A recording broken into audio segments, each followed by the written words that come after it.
Indeed. Hello, thanks all for joining us. Today's discussion is around Ageless Fintech, which for some people might be oxymoronic, but I think our panel are about to dispel any myths that you have. Before we start, I'll just do some brief introductions for those who don't know the rather illustrious member of our panel. I would have been signed up for this one if I weren't lucky enough to be facilitating it. So we have Will, who comes from Nest, and Nest are in the utterly enviable position of having access to a huge data set of DC savers, and probably has the ability to share with us, I hope, some of that information that the rest of us would give our IT for. Romi has an amazing CV, and since then has used the expertise to set up PensionBee, which we will all be aware of, I'm sure, as the digital pension provider leading in that space, both an early starter and a continued winner. Bailey, I was delighted to meet, I think it's 2 or 3 years ago, when the idea of Toucan was just emerging, and I'm delighted to say that it seems to be going from strength to strength. So really looking forward to hearing about that way of enabling vulnerable people to feel secure, and maybe for their carers to feel secure as well around safeguarding. And Dexter brings a different angle to that, although with a similar purpose, I think, to bring security through technology, but using maybe some neuroscience and some AI, which I'm really looking forward to hearing about. So thank you, everybody. Lots of stuff I want to talk about. So I'm going to start with just a fairly broad question. Why fintech? So what are the gaps that fintech is solving? And is it just tech for tech's sake? Romi, I'm going to start with you, if I may. Sure. I mean, so why fintech? Well, I suppose you really have to bring it back to the problem that we're trying to solve and why fintech is a good fit. And if you think about the problem of retirement savings, the key focus for those in the space is the worry that people, our customers, will not have enough money to live the kind of retirement that they want to live. And therefore, we believe that fintech is an excellent way to create a meaningful connection and an engagement with customers early on, because retirement planning is all about starting as early as you possibly can in order to get people into the habit of saving, managing their money, understanding how their pension works, repeating this over many, many years, and ultimately achieving those good outcomes. And fintech, I think, is uniquely positioned because pensions suffer from a very sort of acute problem of being a little bit dull and a little bit complicated and involving seemingly quite a lot of tax, all of which is a pretty complex, kind of toxic combination for most consumers. And fintech really has the ability to simplify all of that and to deliver information in your hand through an app, in the way that we do, or through a website, or really in whichever medium the consumer wants to plan for retirement. And therefore, fintech can overcome a lot of those barriers by making it simple, by making them more engaging, and by really giving the consumer the opportunity to get on top of their retirement. And I don't think that, we would really have this opportunity if we were still relying on paper-based communication and sort of face-to-face interactions, which we all know, especially in this day and age, aren't really possible. And so, fintech is really, it's kind of the perfect solution, and it's a matter of scaling it up and making it as applicable as we possibly can to as many people as possible. Great. Now, Will, I'm going to flip that to you, because Nest, which was born out of auto-enrollment, was all about really, dare I say, not engaging people and allowing the default to be to get into a pension without being aware of it. So I think it would be interesting to see if you, from your insights, have observed any difference in that. So is that concern is the gap and about engagement, which was Romi's point. Is that something you'd agree or disagree with? I mean, I completely agree. I think we always felt with auto enrollment that it was a kind of a game that needed to be played in multiple stages. So what the kind of first phase of auto enrollment has done is get millions of people who weren't doing anything at all for their retirement to be saving something. And that's a hugely valuable thing. And I think we should be very proud as a country of how we've gone about achieving that.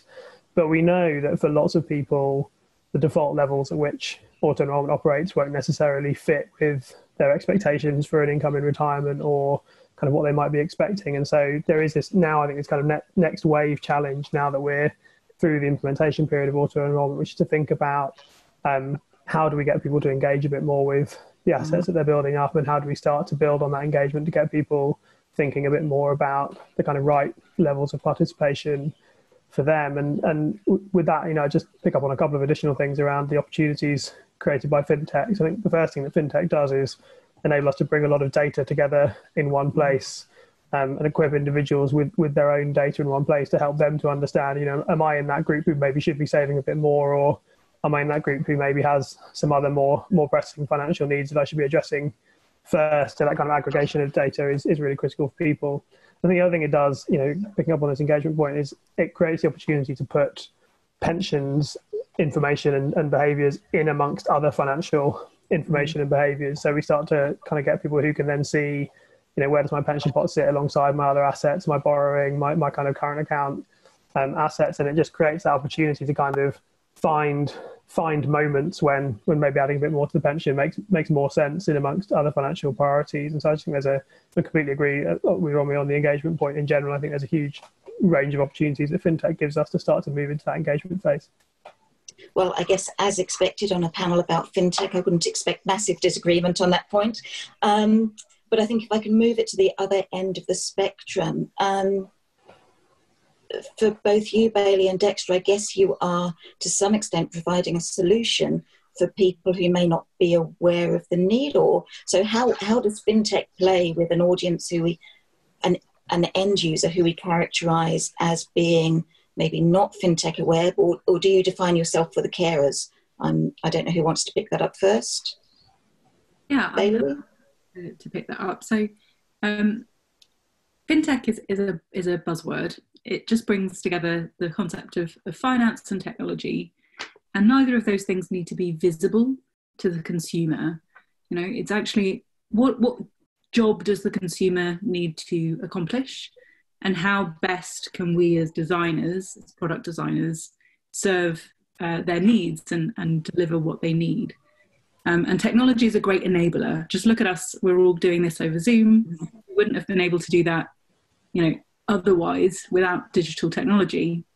And I think sometimes it's easy to forget that, even with, if you think of fintech and you think of audiences who aren't necessarily the first people that you think of about when it comes to fintech, actually, the products that everyone needs are enabled by technology. And so I'd flip it on its head a little bit and say, actually, aging population, other kinds of audiences that aren't kind of the urban millennial that a lot of fintechs are focused on, those audiences are the opportunity for fintech, not the other way around. I think, it's our job as an industry to kind of recognise the needs of a much wider group of people and the jobs that wide group of people need to achieve, and then think about how we can use our skills, including technology, in order to help solve those. So coming back to what you were saying, in our case, we help carers and the people that they care for safely delegate access to their financial services, their current account. And so that is a need that they might have because they are in a certain position, they need to pay bills, or they need to make sure that someone else is not overspending or in danger of fraud. And that need is something they can cater to in a number of different ways. It's just that we're trying to design a much better and safer new way that's enabled by technology, but they don't need to think of it necessarily as a fintech. And I'll throw over to Dexter. So I'm going to slightly take the question in a different direction for Dexter, because I think I love that idea of safety and delegation and access. But what I'd like to understand from you, Dexter, is what are the risks there that you really need to be cognizant of? If something is intrinsically easy, does that lead to a level of risk, and how do you go about understanding and addressing that? Yeah, those are some really, really interesting points there, Mary. And I think the really important thing is to first off really see, ask the question, what problem are we really solving for? And for me, I'm coming at this actually at a very unique angle because I am actually a physician, and I work with people that are older and may have dementia or a mental health problem or some other chronic illness. And looking at some of the problems that those people face on a day-to-day basis and what the rest of their household face, and really understanding what their needs really are, is the primary thing that we must start off with. So it's actually not tech first, but tech second. So people first, tech second. And it's really, really important to really think about how this relates to the ongoing safety of those individuals. And if we look at the different use cases, so the FCA in the Financial Lives survey that they did found that half of UK adults show some signs of vulnerability. And if you were to hit a financial shock, then you are at risk of harm. And the different ways that people are affected, it could be just by being excluded from market, or it could be from actually not having the access to the services that meet your needs. And if we look at what the World Bank has done on financial inclusion, looking at helping people to access the right services so that they can actually improve the other aspects of their life. So, accessing healthcare and education and, being able to meet their goals. So, looking at those particular needs of those individuals first is really important. And how we actually safeguard this particular group, and just making it really clear that vulnerability can affect anyone at any time. And we have taken quite a lot of time talking with carers and really understanding what their concerns are, as well as people who are being supported. And it's really interesting in that you have this dynamic between people that are being supported, where they were like, well, I trust this person, and we already do this informally already, but quite insecurely.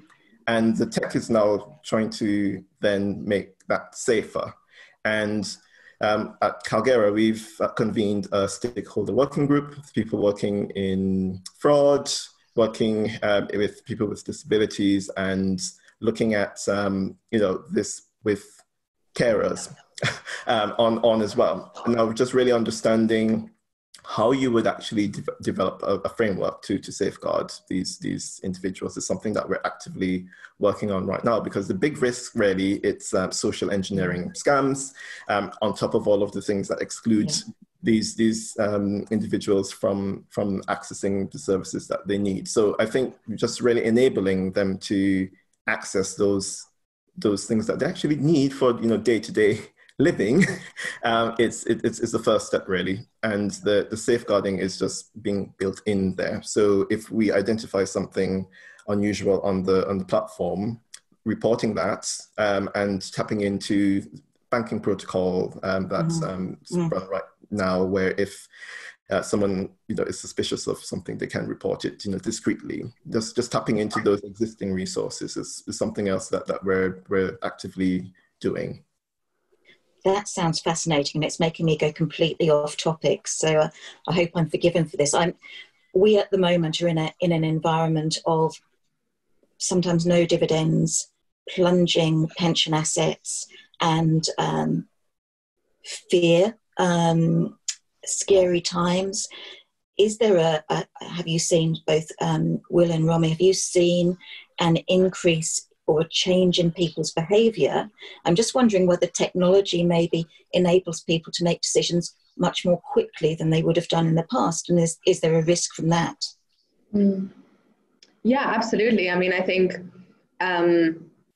you would expect to see a change in behaviour in almost every aspect of people's lives during coronavirus. And pensions will be no different. So we've heard lots of reports of people kind of considering whether they have the right investment strategy inside their auto enrollment pensions.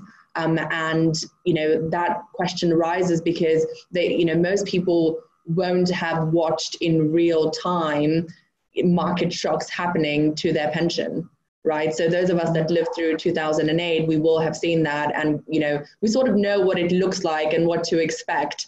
But for many consumers, they weren't watching the market in the same way as we have been watching the market. And so I do think that it can raise a lot of kind of feelings and questions around whether they are doing the right thing by staying put. But actually a lot of what we noticed in our customer behavior is that most customers actually therefore avoid making decisions because the external environment is so uncertain, and decision making actually becomes much more complicated. And so you actually see a lot more inertia right in the moment of the crisis happening. Which was really interesting, and we didn't really expect to see that. The other thing that we saw quite a lot of was our customers getting in touch to understand what was happening. And actually during this particular market downturn, it did feel quite different to when we had a market downturn at the end of 2018. For example, there was a very choppy period at the end of the year. And during this market downturn, actually, a lot of people understood that something was happening to their pensions because of coronavirus. And it's a really interesting sort of teaching opportunity for people to understand that everything in the outside world impacts your pension. And in turn, because your pension is invested in everything, your pension impacts the outside world. And so it's quite an interesting moment for individuals to become more aware of how their pension works and what they might expect. And increasingly in the studies that we see, I think a lot of consumers, and especially those who can afford to, are actually considering whether this is a good opportunity to invest. And so you can see from the studies that people, many people have a mentality of, well, actually, the market might be on sale. And therefore, is this a good opportunity for me to put some more money into my pension? So I think you sort of notice all sorts of different behaviors depending on who the consumer is and what stage of their life they're at and what their previous experience with pensions is. I think the one area where, it's just so important to be ultra careful if you are a consumer or if you are a pension provider is around scams, because scammers are incredibly gifted at finding unique ways of exploiting uncertainty and vulnerability. And so I expect that every sort of reputable pension provider is on high alert regarding all of the potential ways that things can go wrong, and is actively building in not only human safeguards through the customer support center, but also physical safeguards that still help people to do things easily and quickly, but introduce an additional rigor around what is happening, so that you as a provider can have the confidence that that your customers are not being exposed to increasingly uncertain and dangerous external world.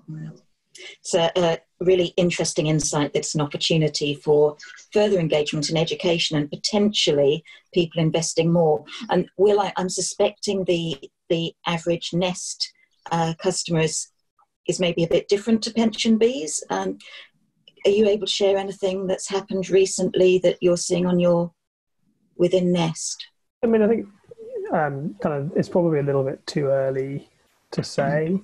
I think if you look at, this is not exactly analogous, but if you look at kind of other things in the last couple of years that might have been expected to affect people's pension saving behaviour, so particularly kind of the phased increases in contributions, during the rollout period, it took a couple of months at least really to understand kind of whether there'd been much of a behavioural response, and to try and disaggregate that from other things that could have been driving it. So I think kind of so far, if we're seeing anything, probably actually very similarly reflects what Romi was saying in terms of maybe a bit more contact and some kind of curiosity and questions about kind of how people are affected, but not so much in terms of tangible behavioural responses. And I mean, just picking up on part of your question, I think there is something that's kind of important to say here about pensions and fintech, and the sort of flip side of the opportunity, which is that pensions are a long-term, low-touch product kind of inherently in their nature. The idea is supposed to be that you kind of put some money away from as early as possible and it grows, and then it's kind of there for you to access many years later. So I think there's a bit of a danger about kind of wanting people or enabling people to be doing things like kind of checking their balance every day. I was chatting to someone recently. I won't reveal the name of the company they worked for because that would be unfair, but they were describing kind of examples of people checking their pensions balance more than once a day in an environment that was daily priced. So where they literally couldn't possibly see any difference between kind of 2 times they might have checked the balance. I think there is a kind of danger in terms of, maybe encouraging overactive responses to something that's supposed to be a long-term and stable thing. And so I think there's just a bit of a kind of balance to be struck really in terms of how we try and manage that. But no, kind of initially our experience has not yet shown any kind of massive behavioural reactions to what's been happening. It's obviously something we're watching very carefully. Yeah, well, I guess overall that's reassuring, and be interesting to see how it evolves. I think that there's a theme coming out which is around engagement in pensions, but I'd like to broaden that out and think about finances more generally, because I think very, very few of us look at our pension as being the sole thing that we have and that we need to balance. So do we see fintech as being able to bring all of that together? Or and I think, Bailey, you mentioned you started with an idea of one thing, and then since then you've been expanding it out. So what's that vision for fintech in managing holistic investments, finances? Yeah, so I can speak about Toucan, where we certainly want to create an aggregation tool for not just financial services, but other kinds of services too, so that they can be safely delegated to other people. Like that's something that we want to do in the long term. So for example, paying a utilities bill, managing investments, or even organising a grocery delivery is all something that someone who is more digitally capable would then be able to do on behalf of someone who isn't. And those things are becoming increasingly possible because companies are opening up their ability to share data with APIs.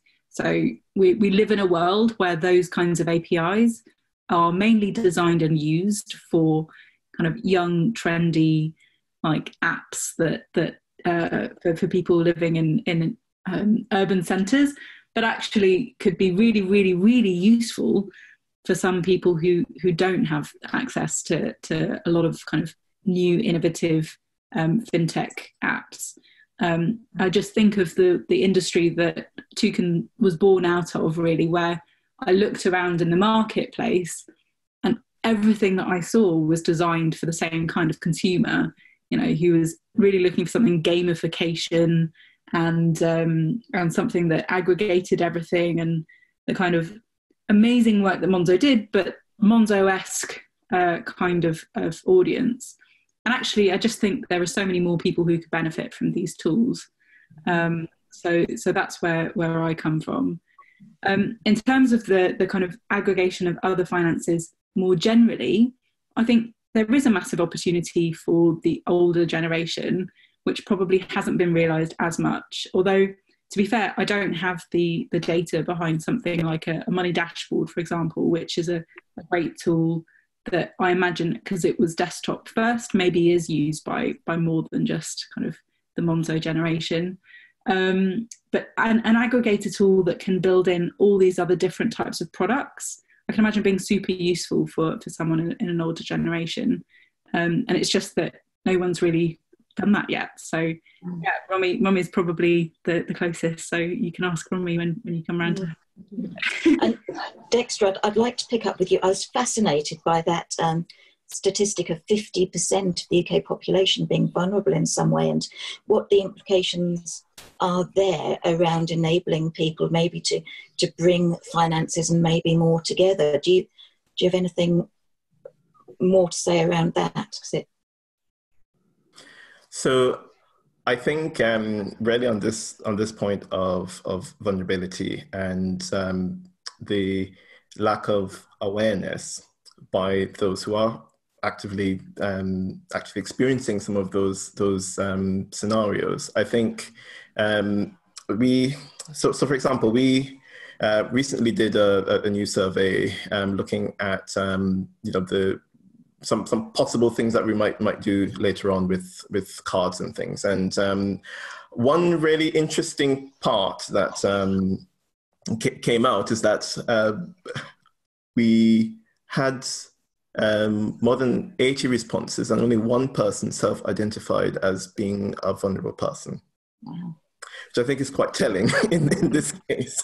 And I think the fact that people are unaware of it and is unrecognized is actually much more dangerous than us just sort of, well, we're just living paycheck to paycheck.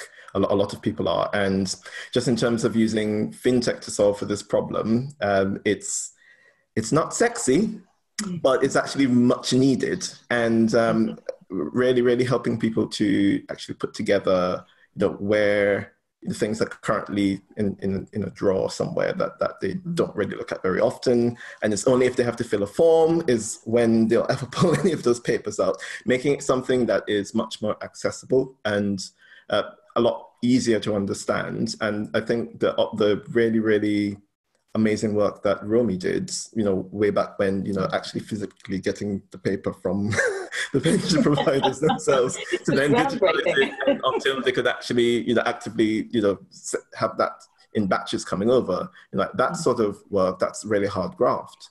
And people don't realize that that's happening in the background to populate the products that they're having. And I think if people were able, though, to bring together the data that is really telling the story of their life, and having that story told to them in a way that they can understand, so that they can see, if it's like running on the line and you can see things got a bit volatile, then they'll be like, oh yes, that was a time when things weren't so well, and maybe I wasn't well, or something like that, and then that way you'd be able to understand how your decisions now affect your past, so that you can have a better future.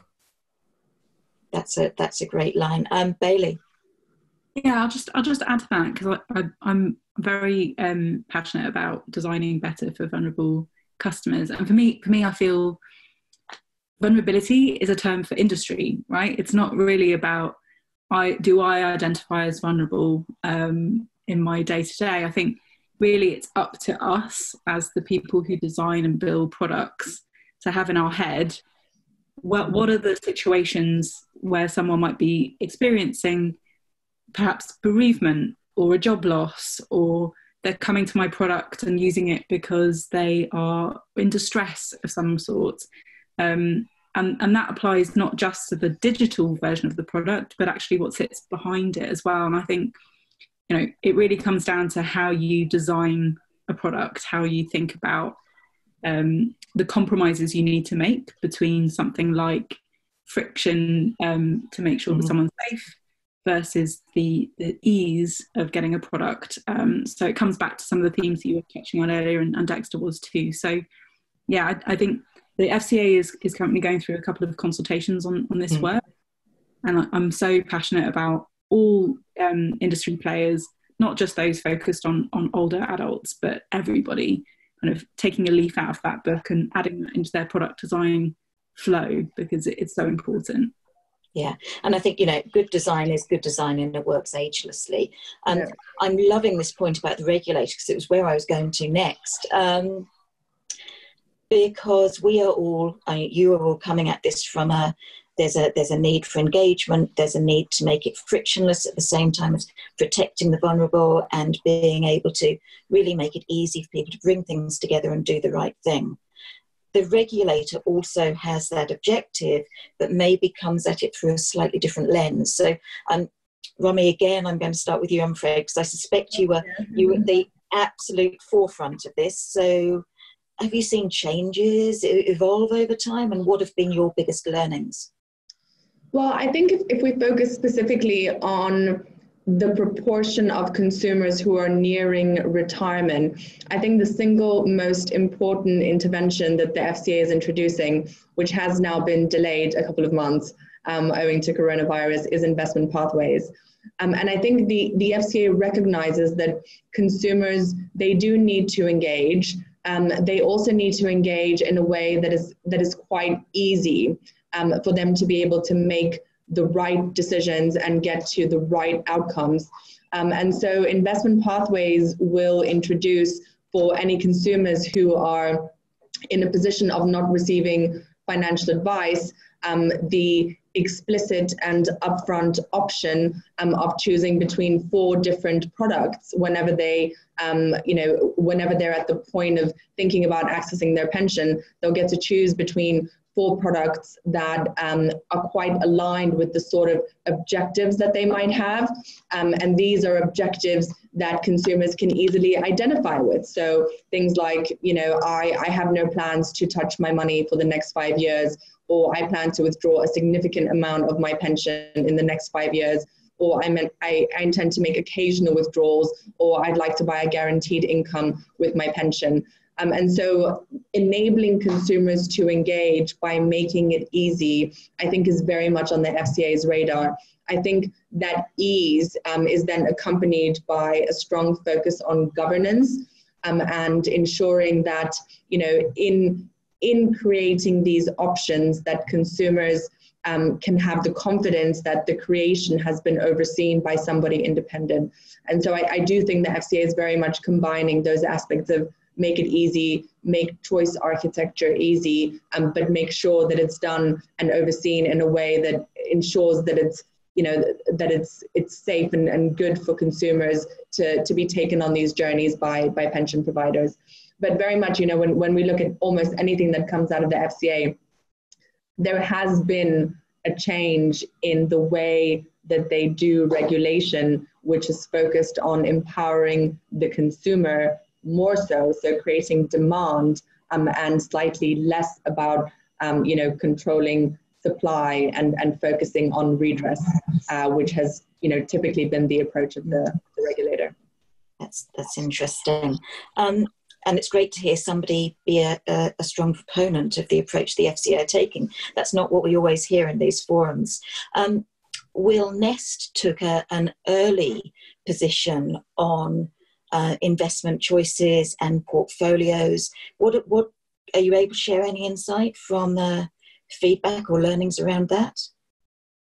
I think we took the view that actually for most people, most of the time in pension saving terms, almost the last thing they need is a kind of massive amount of choice. And it reflects a lot what the FCA has done on retirement pathways as well. There's this idea that people, some choice is good, but people, when they're faced with too many choices, actually there's a kind of choice overload problem, and people then shy away from doing anything at all. There was a great piece of research done in the States a few years back that showed that once the number of funds on offer in a pension plan exceeded about 6, actually people just stopped joining altogether because they were too scared of making any kind of choice at all.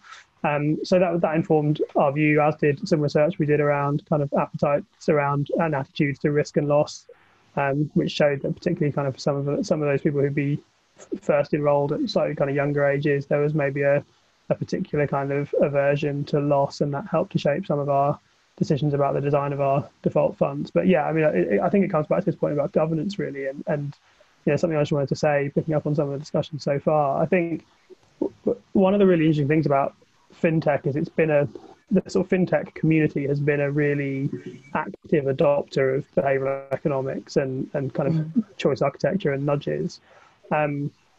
And if you go back to the original kind of academic work that kind of inspired all of that field, the paper that Richard Thaler wrote originally was called Libertarian Paternalism, which kind of reflects the idea that you're giving people choice, but someone somewhere in this picture is also forming some kind of a judgment about what the choices should be and which ones might be kind of more or less appropriate, the paternalistic bit of libertarian paternalism. I just think it shines a really important light on, with all of this stuff, kind of where's the governance and what are the incentives within that governance. So this stuff's incredibly powerful if designed by people who are genuinely trying to make consumers' lives better, but it's also extremely dangerous if being utilised by people who aren't necessarily incentivised in that way.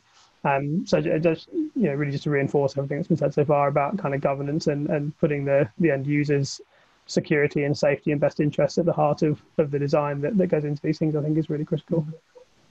I'm just going to turn to Dexter here for a moment. There was something you said earlier about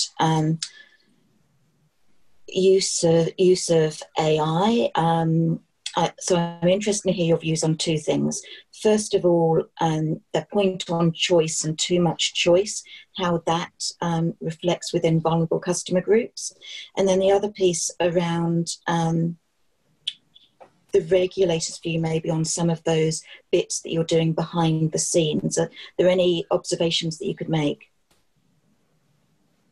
So first off, on the point about the use of AI, there was a really, really good paper that was put out by the Eurobanking Association Open Banking Working Group last year, looking at what are the main opportunities for open banking, and they set it out really, really nicely, looking at processes within individual entities and how the workflow on the sort of inside, and how that actually affects the design of the product and the services. And if you actually can improve that workflow using AI, then that makes you much more efficient, and that provides a much better service to the end user. And those customers actually then have greater confidence in the market.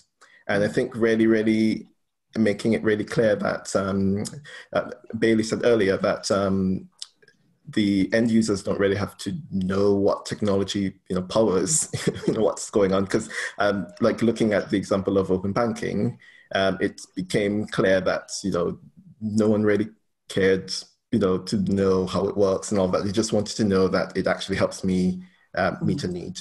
And the bit about having lots and lots of choices, I think it's something that is an ongoing issue. And I think the lesson that at least I'm taking out of the COVID-19 pandemic is that actually, a lot of things that we fretted about before in the past actually are irrelevant. And I think going back to basics at this point is actually really, really important. And, thinking about needs first, and then, how that actually then works. So now helping people to just using their own data that, we're all generating, terabytes of data on a daily basis. Actually taking that for wherever it comes from and being able to unify that a bit is something I've had some thinking about. And I think that if we were able to it's sort of like the gold standard from GDPR, the zenith, the unreachable mountain of data portability. I'm not sure when we really get there, but if you really wanted to boost competition within the market and to then perhaps help people to narrow down the choices, perhaps some of the data that has been generated in one entity, if they were to switch providers, the provider loses the data with the customer, which then incentivizes them to do much more to keep the customer. It's something that's, I don't know if that's workable, but it's something that's really interesting. And just in terms of the regulation bits, I really do agree with Romi's points about the FCA's consultations that they've done and the guidance that they've issued to date, which is really, first off, identifying vulnerability, which is something that Kalgera does within our AI models. And once you can identify that someone is vulnerable, so let's say that someone has low financial resilience, and so they're unable to pay their mortgage if they had a reduction of income of £100, 50 or £100, something like that. If you are in that particular situation, what other data points could we actually use so that you would be able to identify, where are the points where you could save money, or how you might be able to increase your income, for example. Those are some simple things that if you were to go for debt advice, it would make it much easier in that you'd be able to then have that full circle view of things and be able to act from that point. So I think it's really, really incredible that we have the opportunity where we have a world where open banking exists, and we also have the ability to actually process the data. And in future, we'd be able to actually harness a lot more of the data points that we generate ourselves in order to derive much more value. And I think that in the consumer advocate space, I think this is a really big opportunity to add a lot of value. Thank you. Now we're drawing to a close, so I'm going to give you an advance notice of my final question for each of you, which I'm going to ask you to answer incredibly succinctly. So I'd like you to put your fintech and your commitment to financial well-being on, and give us a view of where we'll be in another 5 years. Will we have cracked this nut of it? Engagement, protection of the vulnerable, avoiding scams, and helping people to have this financial well-being. So whilst I ask you to solve that in the next sort of 30 seconds, I just want to try and wrap up what I found to be just a fascinating discussion. Really could have continued, and we'll probably get in contact with each of you to do so on a one-to-one basis. I've been so impressed by the overall commitment to come from the need perspective, the engagement, and I think it was Bailey, you who said it's about, it's not about technology, it's not about the tech, it's about giving people what they need, and that's something that all of you said in different ways. Some choice is good, but not too much choice, and this incredibly exciting potential that Dexter just spoke about. What do APIs, open banking, and the massive data that we're creating every day, what does that do, and how can we help it to empower our consumers? So has that given you all enough time? Dexter, as you inspired this question with your enthusiasm for the future, can I put you back on the spot and just give us a few thoughts on that to close, please? So just really summing it all up, I think that the COVID pandemic is going to fast forward things really quickly in terms of the need for better safeguards for vulnerable people, and that we will be in a much more regulated space in terms of protecting those people that are experiencing some sort of financial shock. And I think the market is, and we've already seen lots of examples of this, whether it's Starling's companion card or some of the fintechs pivoting into, if you look at WageStream, doing some of those things. So I think we will be in a market where vulnerability is going to be much more of a not a full buzzword, but I think regulation is going to drive some of it. Yeah. Who would like to leap into the breach next? Will, I'm going to pick on you. Sure. I mean, I don't know where we will be. I'll talk about where I hope we are. So I think to me the huge opportunity here is in making kind of the act of becoming more financially resilient much more automatic. So the kind of opportunity here is, I think, is just to kind of almost background positive financial behaviors, finding opportunities where people spend a bit less in a month or kind of generate a bit of found money in some way to move that money into savings or into pension saving, and just use the data and the expertise that sits within the fintech space to just make all of that kind of something that sits in the background of people's lives, so that over time they can become financially more robust to short-term shocks and better prepared for the longer term without it needing to be effortful or complicated. Will we be there for everybody in 5 years? Possibly not. I think there's an awful lot of progress towards that destination already, and so I hope we've made a lot more progress in that time frame. Okay, so focus on vulnerability and building financial resilience. Bailey, where do we go? I think ultimately in 10 or 15 years, what we're going to be looking at is a world, hopefully, where bank branches have shut and there is no access to cash, but actually it's okay because we've designed better products that actually suit the needs of every consumer so that they can access at any point the data or the products and the services that they need. Because right now, digital capability is like the number one thing that means that any one of us can join Zoom, or anyone that I speak to might be able to use online banking or open banking. And that's helping them get the products and services that they need at this crucial time during coronavirus. But I think in 10 years or 15 years, we need to be at a point where we've built out systems, we've built out products, we've built out hardware that helps those who are less digitally capable or don't want to use like certain tools like a laptop or a mobile phone in order to access those products and services. And I think if we do it thoughtfully, we can actually provide get to a world where people feel like, wow, isn't it a great thing that I don't have a bank branch in my village anymore, because actually I don't need it. I've got everything that I need, and I've got the products and services I need, and I've got the ability to compare products and find the cheapest thing and find the best thing for me, personally. And I think ultimately that's what we should all be aiming towards, because the alternative is a kind of nastier, darker path, I think.